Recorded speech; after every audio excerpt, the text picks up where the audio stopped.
ప్రపంచానికే తిండి పెడతాం, ఆ స్థాయికి ధాన్యాలను ఎగుమతి చేసి చూపిస్తామంటూ కేంద్రంలోని మోదీ ప్రభుత్వం ఇన్నాళ్లు ఊదరగొట్టింది.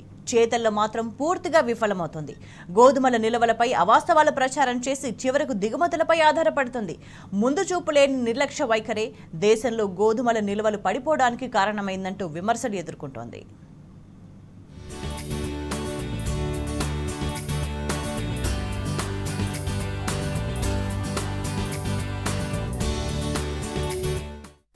దేశాన్ని కేంద్ర ప్రభుత్వం ఆకలి భారతంగా మారుస్తోంది. నిన్న మొన్నటి వరకు ఉల్లి, కందిపప్పు, వంట నూనె, చక్కెర వంటి నిత్యావసరాల సరుకుల కోసం మోదీ ప్రభుత్వం 6 ఏళ్ల తర్వాత దిగుమతులను ఆశ్రయించింది.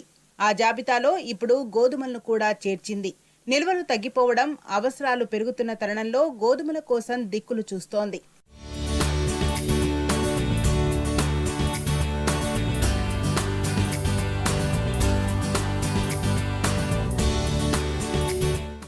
గోధుమల ఉత్పత్తిలో ప్రపంచంలోనే 2వ స్థానంలో నిలిచిన ఘనత మన దేశానిది. కానీ వర్షాభావ పరిస్థితులు, ఎల్నినో వంటి కారణాలతో కొన్నాళ్లుగా హర్యానా, పంజాబ్, ఉత్తరప్రదేశ్, మధ్యప్రదేశ్, బీహార్, రాజస్థాన్ వంటి రాష్ట్రాల్లో గోధుమల దిగుబడి భారీగా తగ్గిపోయింది.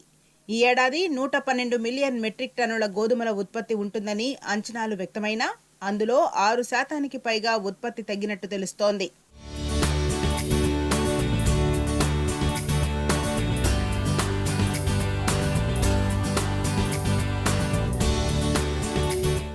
గడిచిన ఏప్రిల్ నాటికి దేశంలో గోధుమ నిల్వలు 7.5 మిలియన్ మెట్రిక్ టన్నులకు తగ్గాయి. గత 16 ఏళ్లలో నిల్వలు మొత్తం ఇదే అత్యల్పం.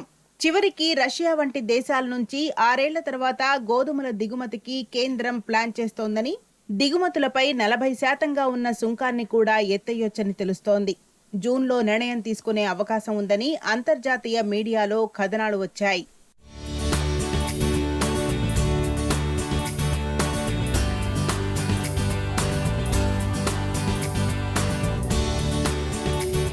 దేశంలో గోధుమల నిల్వలు తరుగుతున్న విషయాన్ని కేంద్రం 2022లోనే గుర్తించి వాటి ఎగుమతులు నిషేధించింది.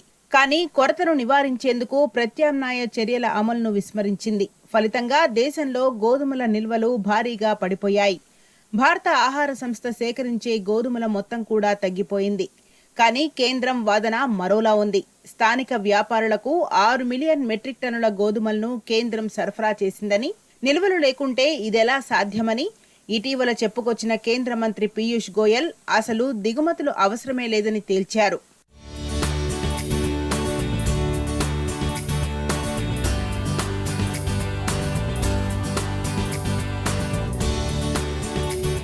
నిజానికి జనవరి 1 నాటికి దేశంలో ఉన్న గోధుమలు 16.47 మిలియన్ మెట్రిక్ టన్నులే. ఇంతగా నిల్వలు పడిపోతే ఆహార సంక్షోభం రావచ్చన్న ప్రమాదాన్ని కేంద్రం ఆనాడే గుర్తించి గోధుమలను దిగుమతి చేసుకోవాల్సింది.